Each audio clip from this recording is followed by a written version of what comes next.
This is Reverend Don Lewis coming to you from the beautiful metaverse and more specifically from beautiful Danville, Illinois, homeland of the Corellian tradition. And this is Midday with Reverend Don. And as you know, if you follow Midday with Reverend Don, you can type your questions or comments into whatever platform you're watching on. They should appear here in my chat room. I am coming to you today live from Gaia Thrift in downtown Danville, therefore I'm on my phone. When I'm on my computer, I usually have the chat room on the screen. I don't believe I can do that with my phone, or if I could, it would, well, let's see what happens if we do that. It would appear below me, so let's try that. And we can see our chat room as people comment. I'm still learning how to do this on my phone. As I was setting up today's program, I had to hunt for exactly how to do so, because usually when I broadcast from the phone, I've set it up beforehand, but today I was setting it up just a little while ago. And so I'm slowly learning how to do this on the phone. And hello to Unique One. It's good to see you, Unique One. I will say I prefer using my desktop because I get a better camera or a better camera view, but that's really just a matter of aesthetics. So today, my stated topic is sticks and stones, and I did this morning what I often do, which is I looked online for something to inspire me. And yeah, I was inspired by many of the comments that I'm seeing in social media, but I'm not taking it in that direction. I want to talk about the use of natural items in magic, such as sticks or stones. And, there are some people who hold that magical tools and artifacts should all be handmade from as natural items as they can get. I'm not one of those. I believe that your magical tools and magical items should be what inspire you, should be what help you energetically. Where they come from, in my view, is irrelevant. If handcrafting your items makes you feel more strongly connected to them, gives them a higher effect on your energy, well, then by all means do that. That's not necessarily the only way to have that kind of connection. And for the most part, the magical items I have used were either things that were given to me or things that I have purchased, with some exceptions, as opposed to things that I made. And for me, quite often, those sources were just as energetically empowering as if I had made it myself. For example, my athame, which is at the house, so not here to show you, but if you have watched, if you have watched the video lessons that I did some years ago, you would have seen it in the video. But it was a gift from one of my uncles, from my Uncle Edward. And I feel more connected to it for that origin than if I had made it. Not that I perceive myself making a blade of any sort, but I find that familial connection very empowering. And I know there are people who feel differently. And, there are different strokes for different folks and different rules in different traditions. So if you come from the background that you feel you must make everything, there's nothing wrong with that. Nor is there anything wrong with not coming from that background. There are different ways of doing things. But when we talk about natural items like sticks and stones, these are commonly used in all manner of magical things. The stones, we've talked about a lot on this program, how they can be used as talismans in their own right or worked into amulets. They can also be used in any kind of magical construction. At the house, I have a goblet from Holy City Temple, which is made of glass with a metal setting, I guess we would say, which is inlaid with a number of amethysts because of the particular energies of that stone. It is a beautiful chalice. These stones help its energy and also help the feeling that it gives. One of the most important things about any magical artifact, first, of course, is the energy. Second is the extent to which it puts you in your magically creative state of mind. And sometimes beautiful items are very important for that purpose. Sticks, on the other hand, are commonly used for wands. And wands are a subject that certainly would make a program in themselves. I think I may have done a program on them at one point. During the course of my lifetime, I have seen what was fashionable for wands change drastically. When I was young, the dominant sort of wand that you would normally see was a natural stick, and commonly either wrapped in or otherwise fitted with a copper wire, on the premise that the copper was good for helping conduct the energy of the user. And this was very big back in the 70s. Just plain unadorned sticks also have been big throughout my lifetime, or sticks that have been adorned in various ways.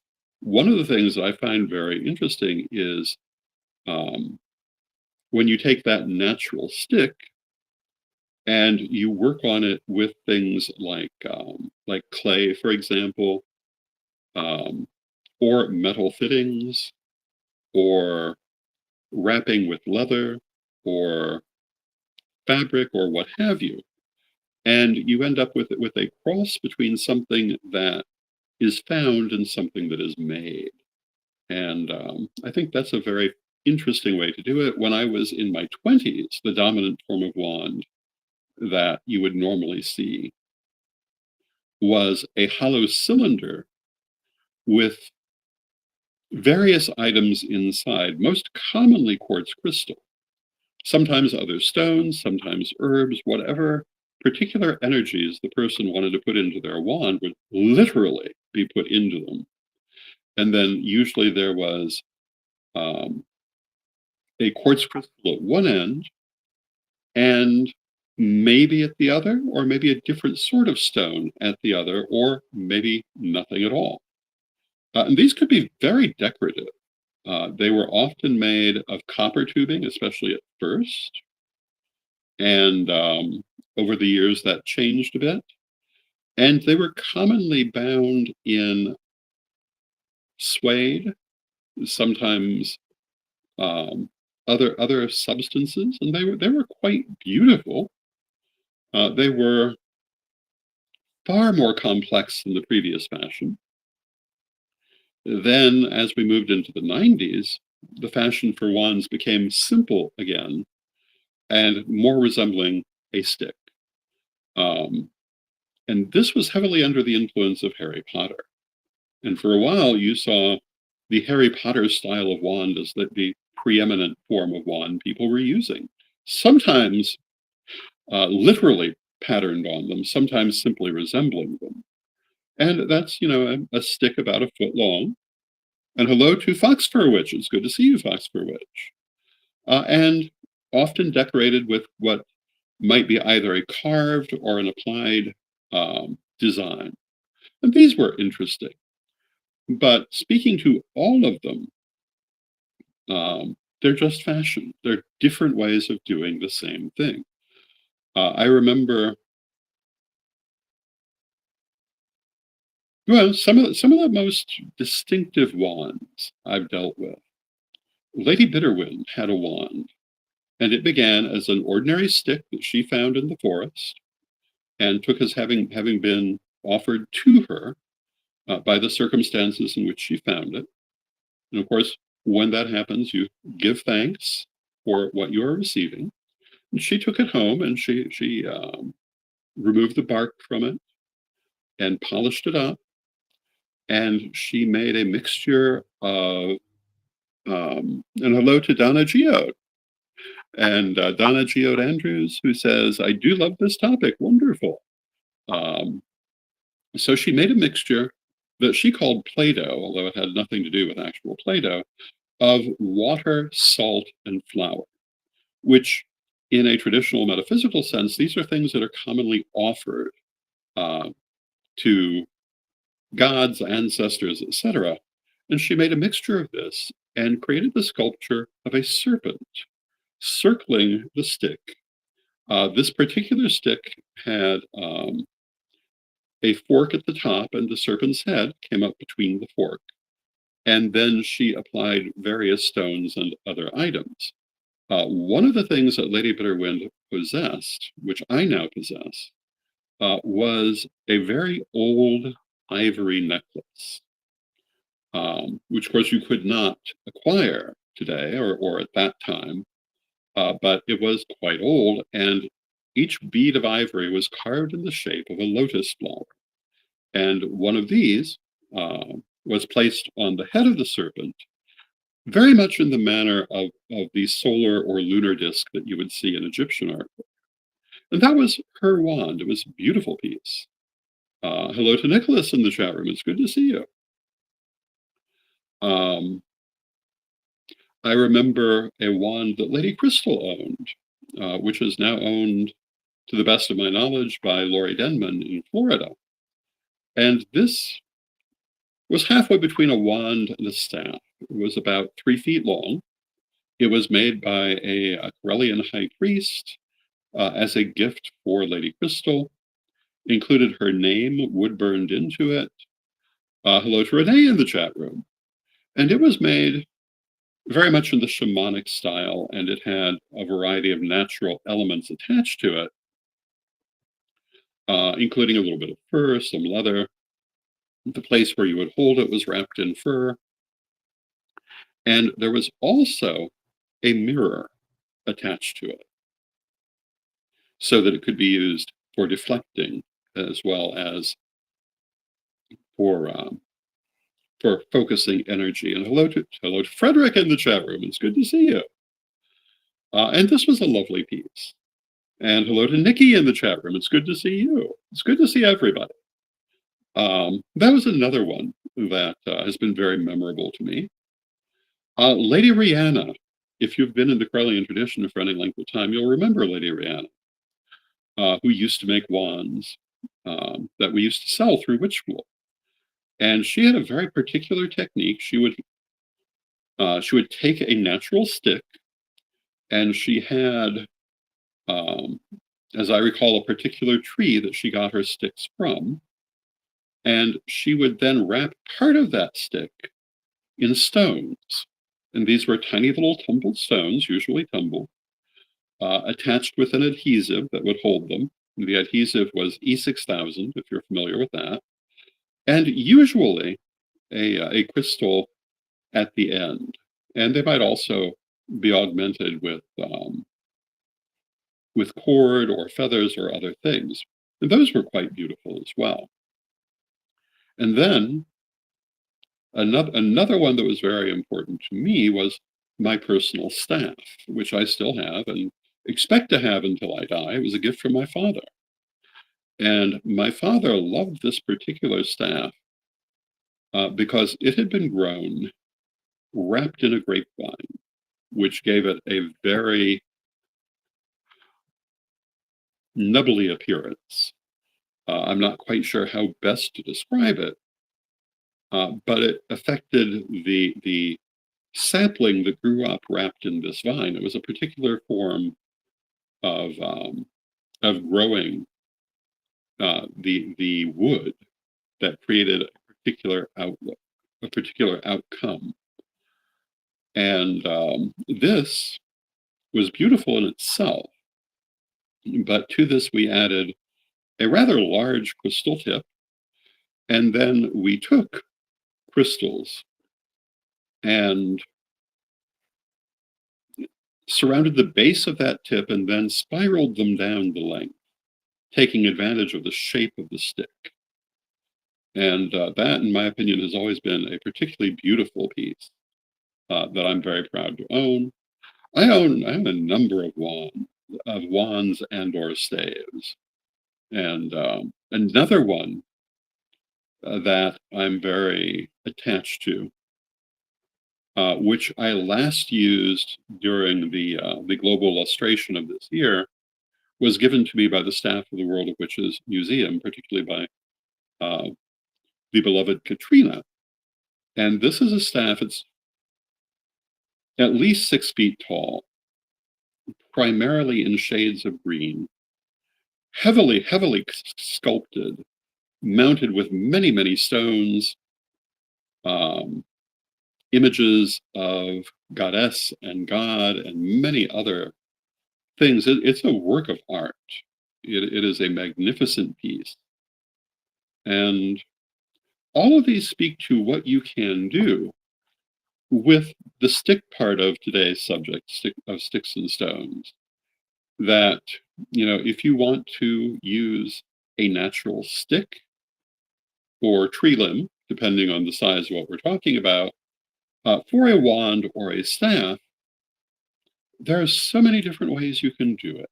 It's a very great creative exercise, and you can make it yourself or you can use someone else's creation, and it's all good, in my opinion.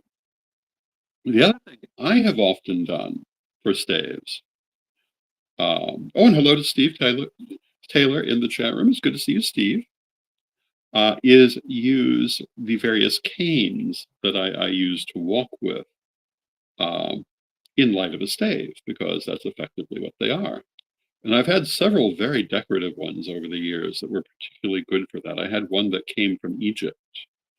Um, I assume made for the tourist market. It was also a gift from my father, and it was a beautiful piece. Unfortunately, it eventually broke, um, but that's one that I used to use quite extensively.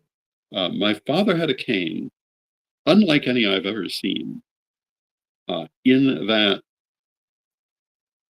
it was created with a spiral down the whole length. And I often have used that in ritual in lieu of a wand or stave. And Frederick says, I have a wand. I bought it in Salem. It's special to me because it reminds me of my trip there. And yes, absolutely. And that's part of what I was saying earlier. Some people think you have to hand make everything for it to be special to you, for it to affect your magical energy. But what actually matters is your attachment to it. And yes, you can have that attachment by making it, but that's not the only thing that can create it. And if it represents something special to you, if it is a tie to something or someone who is special to you, that's very useful also. And hello to Timothy Gallagher, uh, who says the audio works now. Well, good. Um, I yeah, I wasn't aware that. Sometimes I think um, if the audio doesn't seem to be working, you can close out and come back again, and that will take care of it. I really am hopeful of moving to a new platform soon, because I'm finding that ever since Restream decided to fix itself, it's been a lot of problems. It was so much better before they fixed it. Although Timothy says that he's on Facebook, so, and that it can be strange at times. And yeah, same thing.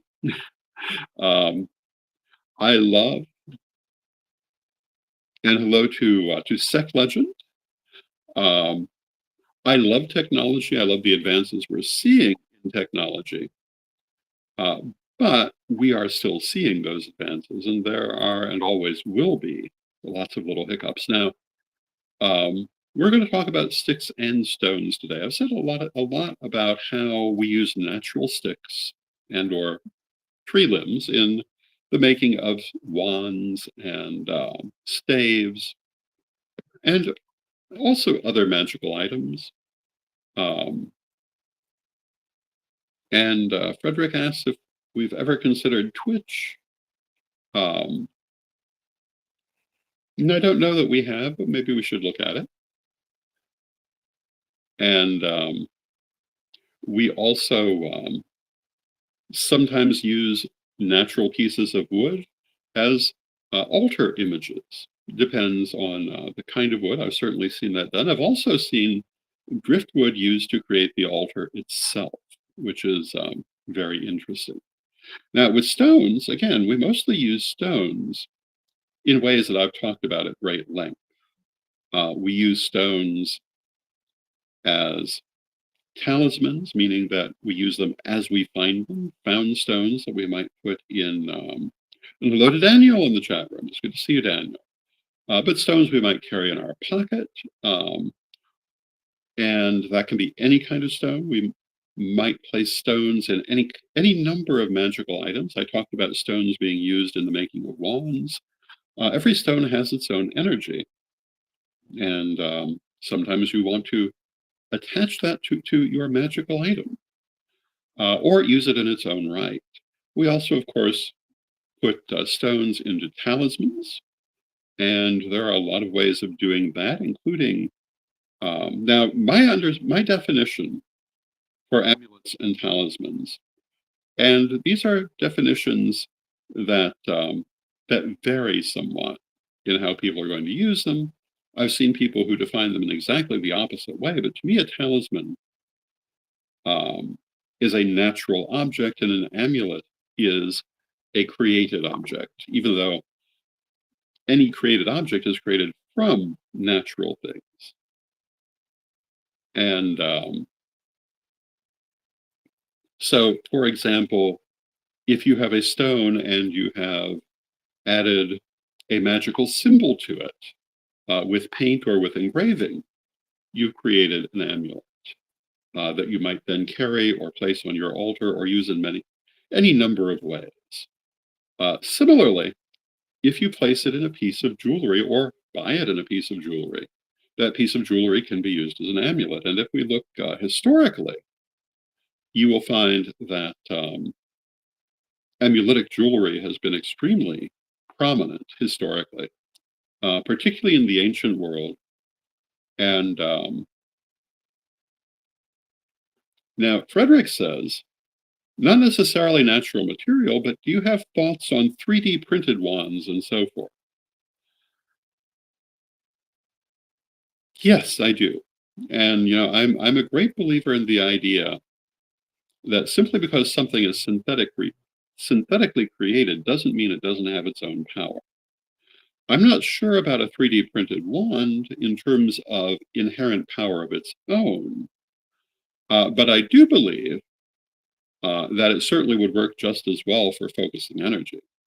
Um, because after all, we can do that without the wand in the first place. The wand is only there to help with that sort of thing.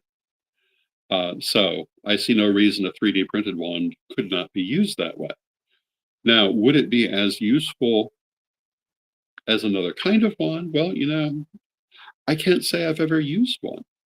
So I don't know that I have an opinion on that. Except again, that we certainly can focus that energy without it. Now, Timothy says, or points out the idea of digital wands, like an LED light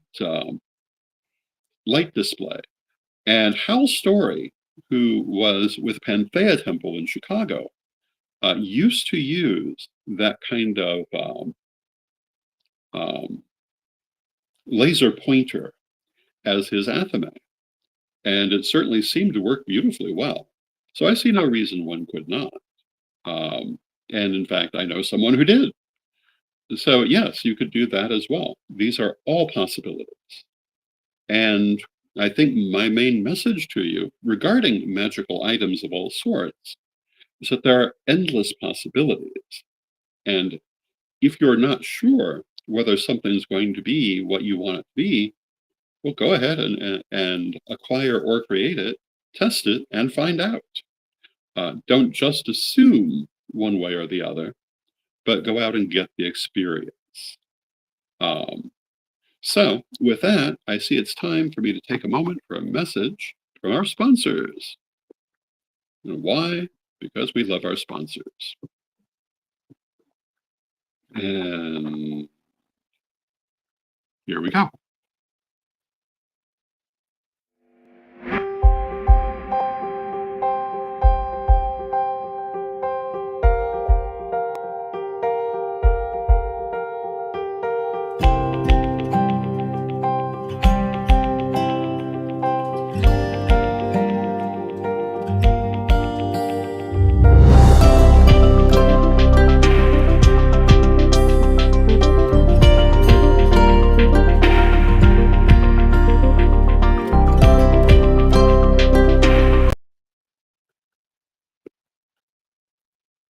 Ready to unlock the secrets of the universe? Join me, Rev Don Lewis, for my metaphysical and magic auctions at Gaia Thrift at whatnot.com. Discover fascinating artifacts, mystical crystals, and rare and unusual books that could change your life. Don't miss this chance to bring a little magic into your world. Rev Don's Metaphysical and Magic Auctions, where the extraordinary can become yours.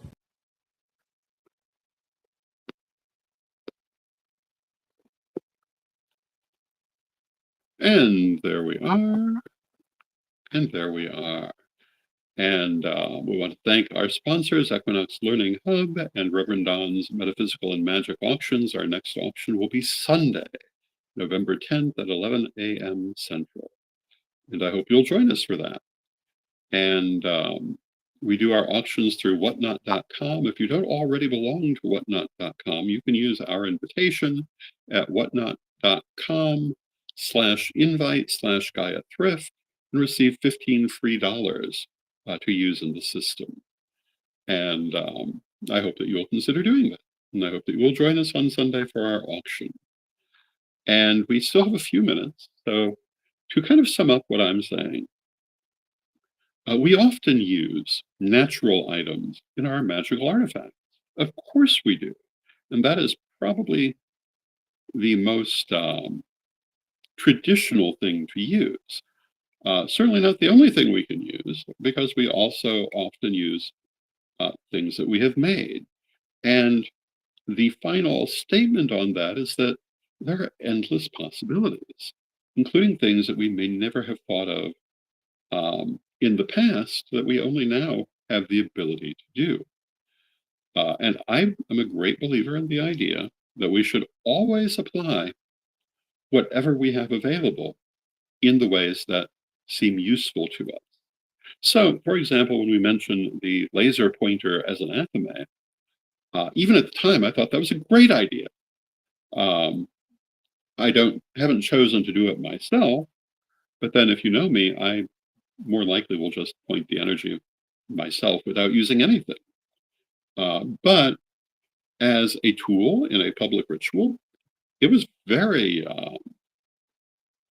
effective, because often this would be in a low light situation and you would see that red beam go out, kind of imitating what the energy does when you cast a circle. And that was very effective. And, it's similar to what we would visualize, but making it into a physical thing. I think we're going to see a lot more of that as we go forward. Things that in the past we did internally, taking on more and more external focus, more external manifestation. And I've talked in the past that I think a lot of the things we're seeing online have to do with the beginning of physicalizing our astral experiences. Because, where are we in terms of moving through the planes? All my life, we've said, we are in the mental plane beginning to merge into the astral. It only stands to reason that that would increase. Now, will we in our lifetime really see the fruition of that? Well, I think in all cases, we'll never see the full fruition of anything in one lifetime. But it is it is certainly an interesting experience. So with that, I want to thank you for joining me. I'll be back tomorrow, and let us close with our prayer, as we always do. Divine Mother Goddess, Divine Father God, beloved ancestors, we thank you for all that you do for us in our lives, and we ask you to help us to use all those things that are around us in making our world more magical every day. Help us to see the potential in all of the wonderful things around us to help us in our journeys, whether as magical artifacts or in other ways, and help us to take full advantage of all these beautiful things. Beloved Mother Goddess, beloved Father God, beloved ancestors, we thank you with great love, and knowing you're always with us. From respect, we thank you for your presence, and may you be blessed now and always. And may you be blessed now and always. And until next time, may you be blessed now and always, and I'll see you tomorrow. Oh, and